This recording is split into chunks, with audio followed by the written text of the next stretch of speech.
आज के क्लास में हम लोग अनिकेश्वरवाद की आलोचना पढ़ेंगे।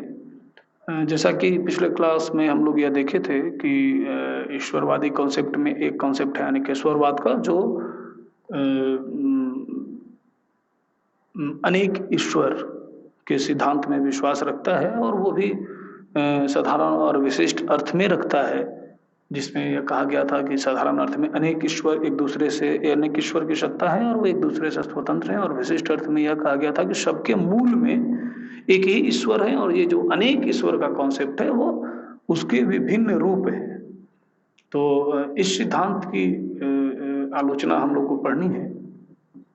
तो सबसे पहली आलोचना इस सिद्धांत की यह है कि ईश्वर का कॉन्सेप्ट जब भी आता है तो सबसे पहले ईश्वर शब्द पे विचार होगा जब, तो कम से कम बहुत विचार न करें आप ईश्वर के शब्दों पे या ईश्वर के स्वरूप पे, तो कम से कम ईश्वर पे जब बात होगी तो कुछ ऐसे तत्व हैं जिन पे आपको रुकना पड़ेगा, ठहरना पड़ेगा, जिनमें सर्वशक्तिमता, सर्वज्ञता, सर्वव्यापकता ईश्वर की होनी चाहिए।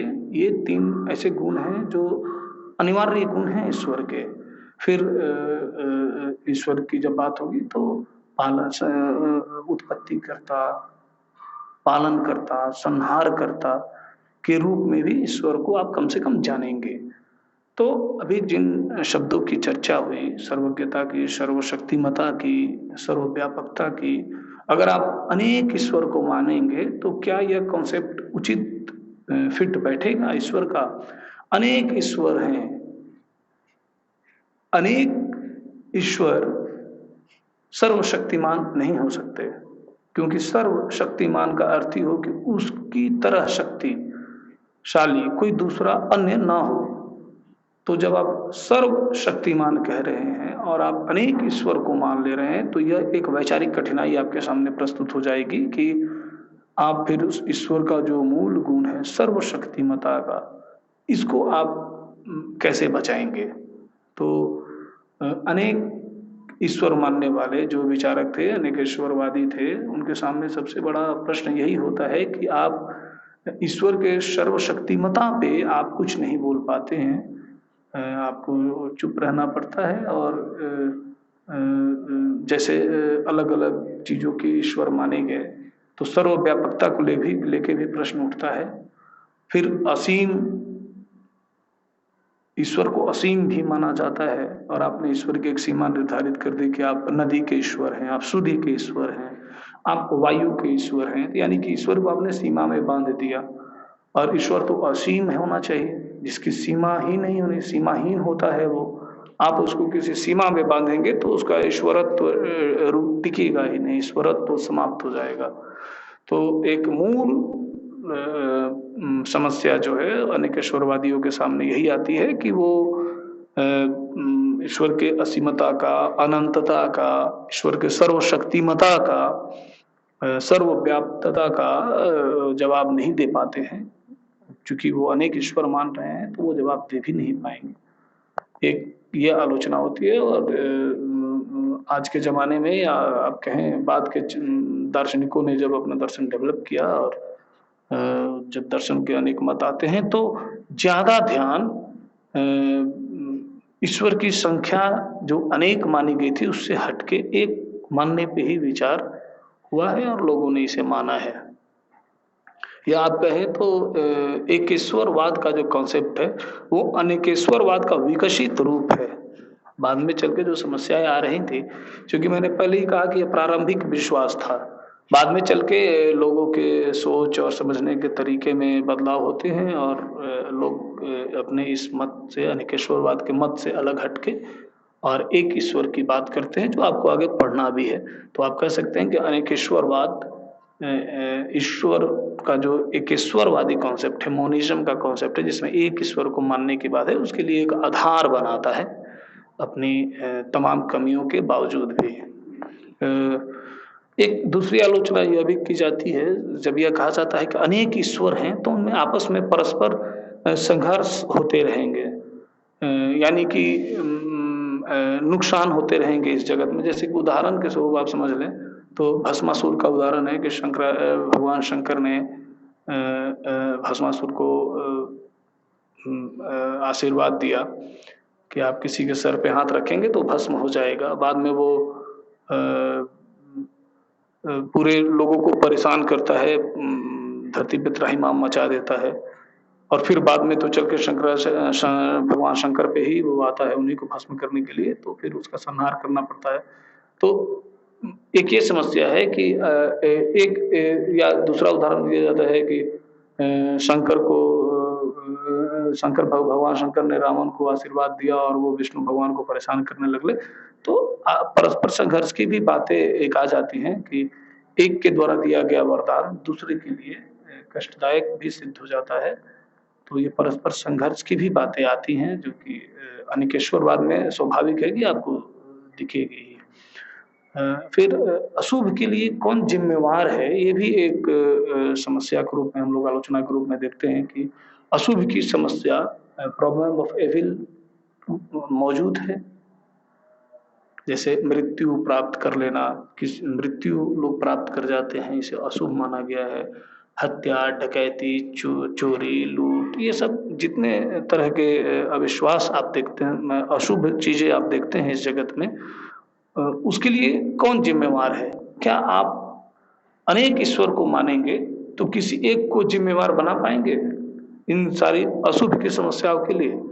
तो अशुभ की समस्या के लिए किसे जिम्मेवार माना जाए? अच्छा, अगर आप एक ईश्वर भी मानते हैं तो अशुभ की समस्या वहां पे अलग रूप लेती है कि अगर एक ईश्वर आप मानते हैं तो अशुभ की जो समस्या है वो उसका जवाब वो नहीं दे पाएंगे, या देंगे भी तो फ्रीडम ऑफ विल करके देंगे, लेकिन आलोचनाएं होंगी। लेकिन यहाँ तो है कि हम किसी एक को जिम्मेवार मान ही नहीं पाएंगे, अनेक ईश्वर है। किसी एक पे जिम्मेवारी ठहरा दे और फिर वो अपने उसके प्रतिकार में कुछ जवाब दे तो एक बात समझ में आती है। यहाँ पे तो आप किसी को जिम्मेवार ही नहीं ठहरा सकेंगे, अनेक ईश्वर है। अशुभ के लिए किससे जिम्मेवार ठहराया जाए? फिर एक आलोचना की जाती है आज के विज्ञान के समय को लेकर के। विज्ञान ऐसा मानता है कि सबके मूल में एक ही तत्व है। ये जो हम अनेकत्व देखते हैं जगत में, उसके मूल में कुछ एक ही होना चाहिए। ये बेसिक कॉन्सेप्ट है विज्ञान का। भले ही वो उस एक को नहीं खोज पाए हों, लेकिन या खोजे हैं तो पूर्णतः उस पर सर्वसम्मति नहीं बन पाई है, लेकिन वो उनका बेसिक कॉन्सेप्ट है। वो ये मानते हैं कि सबके मूल में एक ही चीज को होना चाहिए, बेसिक एलिमेंट एक ही होना चाहिए। इस सेंस में आलोचना होती है अनेकेश्वरवाद की कि यहाँ तो अनेक ईश्वर माने गए हैं। तो ये आलोचना साधारण स्तर पे जो लोग मानते हैं अनेकेश्वरवाद, उनके लिए तो सही है, लेकिन जो विशिष्ट अर्थ में अनेकेश्वरवाद को मानते हैं, जो ऐसा मानते हैं जैसे कि भारत में वैदिक काल में जो अनेकेश्वरवाद जो माना गया है, जिसमें ऐसा माना गया है कि मूल में एक ही है और ये जो अनेक ईश्वर है ये उसके रूप है। तो इसकी आलोचना वहाँ नहीं बनती है, क्योंकि यहाँ तो वही बात मानी गई है विज्ञान की तरह कि सब बेसिक एलिमेंट एक ही है। लेकिन जो लोग एक ईश्वर को दूसरे ईश्वर से बिल्कुल स्वतंत्र अलग अलग मानते हैं, उन पे ये आलोचना फिट बैठती है कि विज्ञान के इस प्रश्न का जवाब वो लोग नहीं दे पाते हैं, जिसमें ये कहा जाता है कि विज्ञान जैसा कहता है कि सबके मूल में एक ही तत्व होना चाहिए। तो अगर आप अलग अलग स्वतंत्र ईश्वर मानते हैं तो वरुण देवता इसके लिए हैं, अग्नि देवता अग्नि के लिए हैं, ऐसे हैं, तो उसके मूल में आपने एक अलग मान लिया तो सबका मूल तो एक हुआ नहीं। तो ये आलोचना वहाँ होती है। इस प्रकार आप देखेंगे कि तमाम आलोचनाओं के बावजूद भी अनेकेश्वरवाद का सिद्धांत जो है वो बहुत ही लोकप्रिय सिद्धांत है। और आज भी एकेश्वरवाद के जमाने में भी आप देखेंगे कि जैसे आप भारतीय धर्म की बात, हिंदू धर्म की बात कर लें तो आप देखेंगे इसमें शिव की पूजा होती है, गणेश की पूजा होती है, सरस्वती की पूजा होती है, अलग अलग देवताओं की, विष्णु भगवान की पूजा होती है, अलग अलग पूजाएं होती हैं। केशवरवाद ये लोकप्रिय मत है, लेकिन इसकी अपनी आलोचनाएं भी हैं। और चूंकि धर्म और ईश्वर ये अतीन्द्रिय सत्ता है, तो तर्क के साथ साथ आस्था भी चलती है, विश्वास भी चलता है। इसलिए अनेकेश्वरवाद आज भी भले ही आप तार्किक रूप से आपको संतुष्ट न कर पाए, लेकिन आज भी यह उतना ही लोकप्रिय है जितना कि धर्म के प्रारंभिक काल में जिस विश्वास को लेके चला गया था, उतना आज भी प्रासंगिक है और अनेक ईश्वर की बात अ, एक ईश्वरवादियों में भी होती है। तो इस तरह से हम लोगों ने अनेक ईश्वरवाद पे चर्चा की। अगले क्लास में हम लोग देखेंगे कि जो ईश्वरवाद का कॉन्सेप्ट है जिसमें अनेक ईश्वरवाद और एक ईश्वरवाद और ड्वेलिज्म यानी कि दो ईश्वर मानने की भी बात है, तो दो ईश्वर वाला कॉन्सेप्ट आपके पाठ्यक्रम में नहीं है। एक अनेक ईश्वरवाद है और एक मोनिज्म यानी कि एक ईश्वर को मानने वाले जो कॉन्सेप्ट हैं उसमें कुछ मतांतर हैं, जैसे कि कोई उपादान कारण ईश्वर को मानता है, कोई निमित्त कारण मानता है, कोई दोनों मानता है, कोई सर्वव्यापी मानता है, कोई कहता है कि नहीं वो जगत से बाहर है, जगत में नहीं है। तो ये सब कॉन्सेप्ट जो है सर्वेश्वरवाद, केवल निमित्तेश्वरवाद और ईश्वरवाद, ये हम लोग अगली क्लास में अलग-अलग देखेंगे कि क्या है।